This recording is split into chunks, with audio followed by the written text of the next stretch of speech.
Yes, we made it, but it's raining, so we're gonna hurry up and set the tent up before it really starts raining.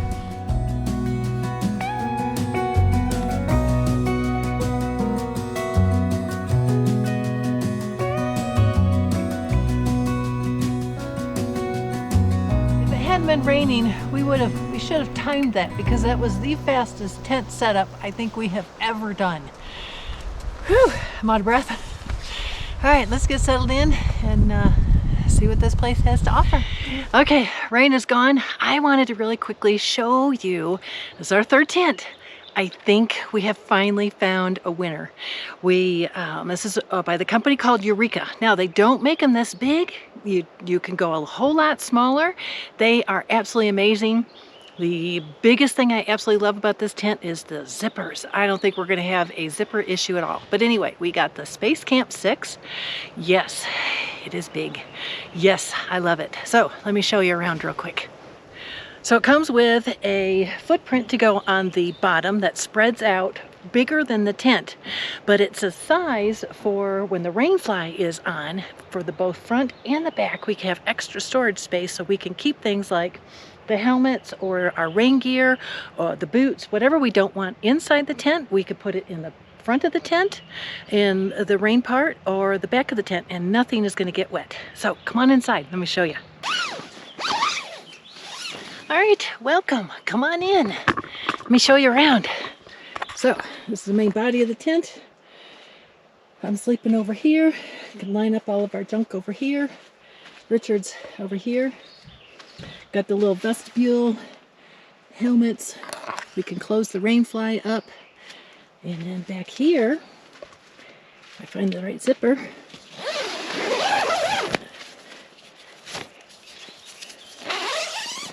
back here is another little spot where we can store a bunch of stuff, keep everything out of the rain. Or we can open it up to keep the tent cool. That's a tour of our house. Welcome. Again. Yes, we found it. It's hidden. We found what? Water. What were we looking for? Water. Okay, we're set. We're good. Okay, hold on. Let's pump it and then we can say we're set. We were panicking because they said there was water here and we couldn't find it. We've been walking all over.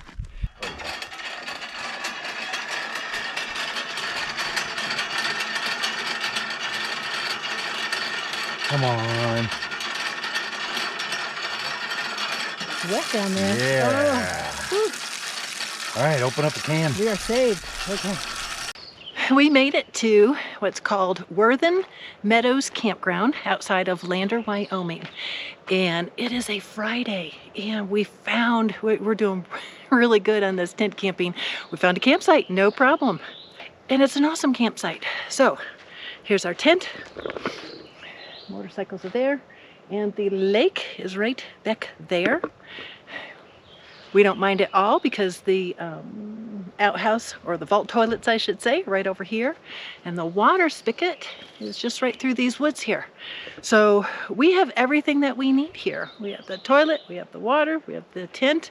Richard's out fishing in the lake. We're gonna settle in here for a couple days. Is today our 4th or 5th day? Monday. Today's Friday. We left on Monday. Yeah, so today has been our 5th day from Arkansas. Big push through the plains to get out to cooler weather, and we finally found it. And we're gonna sit back and enjoy for just a couple days before we hit the road again and continue heading west. So it's places like this that we find that make it all worth it. Yeah.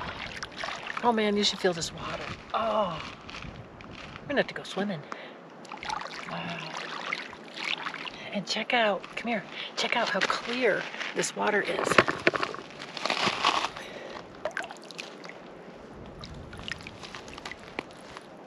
Let's touch up. Look how crystal clear that water is. That is amazing, and it feels so good. Yeah. I don't know, Richard's fishing out here somewhere. Can't find him. I also need to point out that this campsite does come with its own convenient little bear box, which is actually reassuring. Obviously, it tells you that you're in bear country, but it also, especially for us on motorcycles, it gives us the opportunity to get everything, all the food and everything off the bikes stored properly where it should be, and we can sleep safe and sound. I find this so weird. It is a Friday, and I'm walking through this campground, and check out all of these empty campsites. It's crazy. I'm not complaining, trust me. It's so nice to be able to pull up, and these are beautiful campsites.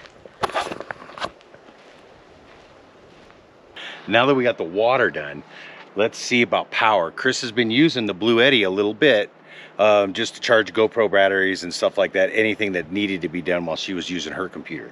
So this is a 100-watt solar panel, which it's old, but it's small enough.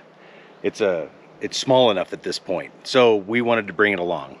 It is I can't remember the name. It may not even be in production anymore. That's how old it is. Okay. So anyways, it's small enough. That's why we're taking it. I've got the Bluetti plugged in, and I got it plugged in directly to the panel. So let's see what the voltage is for that. And then I do have a 25-foot extension that if I need to get the panel further away from us, we can see how much voltage drop it is on that one. Okay? Okay. Okay.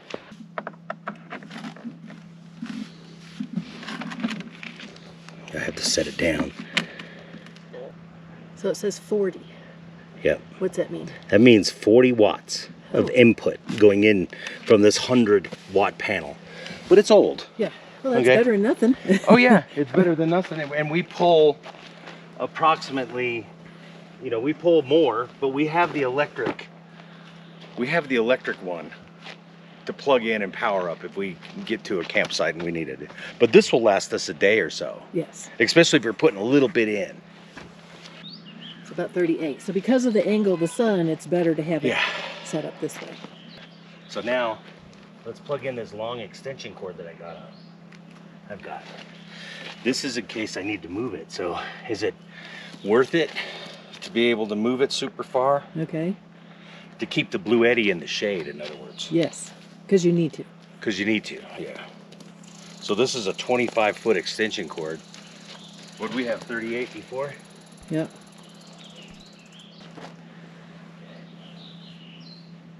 $21, $38, $37. All right, it's about 1 watt different, Okay. I would say. It's actually looks exactly the same right now. It does right now, yeah. It's pretty darn close. But I think the Bluetti will stay tucked up here for a long time in the shade. Yes. So you could just keep it on the short one for now. Well, if it's only that much, we could move the thing around anywhere we want. So, can you help me real quick? Yes. And get my computer hooked up to the Bluetti so I can do a little bit of stuff on my computer since we're boondocking basically. Yeah. All right, what do we got? Okay, we purchased an inexpensive 25-foot extension cord. That's what we did. So here you go. We'll try to keep this off the ground as much as possible. Yeah, and I'm trying to keep my computer out of the sun too. You want me to do that? Yeah. You want me to do that since you have a camera in your hand? Yeah. All right, so my computer's ready to go. I'm plugged in. I have power. Careful. That's it. Whoa, whoa, whoa. Okay, now that's it. Okay. So how's it doing Perfect. power-wise? You're getting 38 going in and 21 coming out. Oh, so okay. I mean, it's not you're not using power out of the battery, so we're putting in more than we're taking out. Okay. All right. Even though it's minuscule. What's for dinner? Chicken. I'm just laughing because Chicken thighs. got the computers going on here, got the chicken thighs at the end of the table. We're having blackened chicken. Is that because you're burning it? Kinda. A little bit. Oh, But I dear. got chili. I put chili powder on it, and so it kind of blackens it. Okay, it's on. You ready? No. Yeah. Well, You gotta start cranking. You gotta start cranking first. oh, okay, Bob, you're gonna. Can you? Charm. I got it. Is it? Uh-huh. You can see it? Uh-huh. It's coming. Yeah. A charm. It's almost there. Anything? I don't know if it's that or the fact that we're at like 8,000 feet elevation and we're not acclimated yet. 80. 8,800. 8,800 feet elevation. Well, it's coming off the bag. Yes, it's dripping down, coming off the end of the bag. Someplace where it'll get sun. This water is so cold. Even though it's warm, the temperature out is warm. This water is so cold that if you get your head wet like I did yesterday, it gives you an ice cream headache feeling. So we're definitely going to heat this water up a little bit. Today is repair day. It started out with me having to fix my flip-flop. Right? And then we went to your Yeah. motorcycle. Yeah, then we had to set up solar, get that going, get power going. Now we got to set up the motorcycle so I could take the fairing off, and had to fix the selfie stick. Guess we're staying in camp today, huh? Yeah, that's pretty much. That's okay. All right, so here's what I need you to do. I need you to help me with. I'm gonna roll the bike over. I've got 2 rocks over there. I want to try to get it as level as possible. Okay. And then I'm done. You can stand back in the background and listen to me cuss and swear. Sounds good. Okay. So, what are we doing out here while we're camping? We're having fun. So, my headlamp has come loose. And I know there's a clip behind there that holds it to the frame. And also the adjustment is too far out and it knocked the bezel off. So, and if you come over here, this piece right here is separated. There's little veins that go in between some things in here, and you'll see that'll be together. Oh wait, hold on. Let's be honest here. Why are you going to do it on time lapse? Because I'm sure I'm going to invent some new words or reuse some old words. There you How go. about that? Yeah, most likely. Because if you ever taken a fairing off, this fairing off, it's a pain to attach in this way. So there is a trick, and I've taken this off several times. So I've done it. But I've also, the first guy that had it, put a C. Bailey windshield on it, and for some reason he took the whole dashboard apart. And when he did, he broke the studs on the inside of the fairing. So I've molded new epoxy studs where the studs go on the inside to hold the outer fairing. So that's what I'm going to do, is I'm going to take the outer fairing off and reassemble it, and I'm going to reconnect get the light to where it won't do this, and maybe reconnect the thermometer. I think the thermometer clip had come loose. Okay. And I'll keep track of the words you invent. Yeah. And I'm gonna hook the stereo up, make sure the stereo works with the Bluetooth, because that was all redone too, and I've never used it yet. And by the way, we put huge shout out on him on the engine work that he did. The engine work was fantastic. It is, and I'll have to admit, this fairing is tricky. So he struggled with it, I'm sure. Yep. Okay, so what I found on the fairing, or what he did, is these 2 screws right here are supposed to stick through the inner part of the fairing right here, so you can adjust the headlamp this way. You have one adjustment here that you set at a certain height, and then you can adjust it up and down. But these 2 screws were supposed to stick through there so you can adjust them. Must have struggled getting it on, so he cut them off. So I put 2 1/4-20 nuts on it, and it should be taken care of now. So now I'm going to, another thing that I did that I noticed is this felt has come off, and it had that, we used to call it in the service business, monkey snot. Great. Yeah, it was orange or yellow. It was basically, it's the door gasket sealer on cars, automotive, and that's what was sticking on it, but it come loose. So I'm going to cut this, and I'm going to super glue what I got left and super glue and put it on there, so because that protects and keeps the fairing from vibrating and really beating this up. Other than that, everything else is pretty good. This was from the previous owner when he had a garage door opener thing and all that. So quick tip: when you do an inner fairing on a Road Glide, I don't know how the newer ones are, but I know the old ones, 2009 to 14 models, have this hook right here. And that hook, those 2 hooks right here, go into these two slots, right here and right here. These two slots. So you hang that on there first, and then you can get these little vanes right here into the side pieces where they intersect here. So that's the key, is getting this hooked first so you can muscle these into place. So here's the other thing that I did previous that I said I wanted to show it to Chris, is remember how I said the screws were blown out? Uh-huh. So I used epoxy. You can see it right here. I put some tape up. This was 6-7 years ago. Yeah, maybe 6 years ago. I put a little tape up here and I filled it with epoxy on a couple of these here. This one here, because the whole nub had broke off. Here's a good one. You can really see how I taped it and then filled it with epoxy right there, and then I tapped that hole out. Those hold the inner fairing onto the outer fairing. 6 points. Okay. All right. Morning. Morning.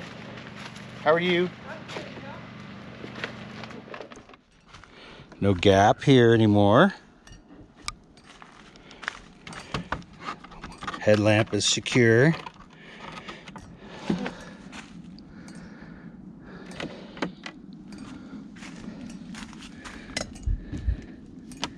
No gaps. Solid. All right, so what are you fixing now?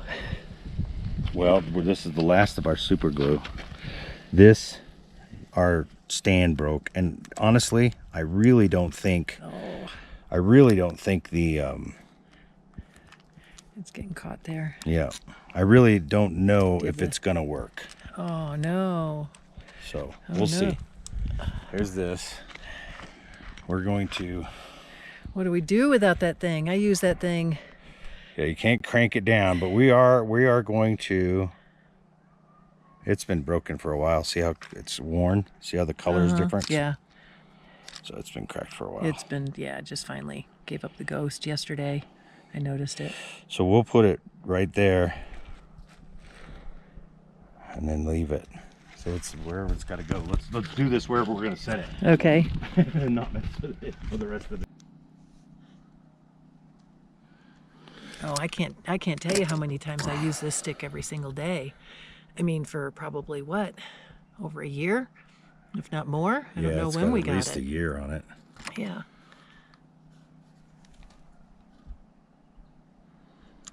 My hands.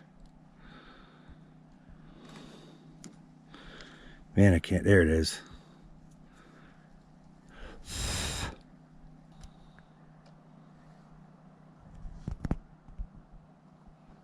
Let's get that UV on there. And that's supposed to help super glue? I don't know. I don't know either.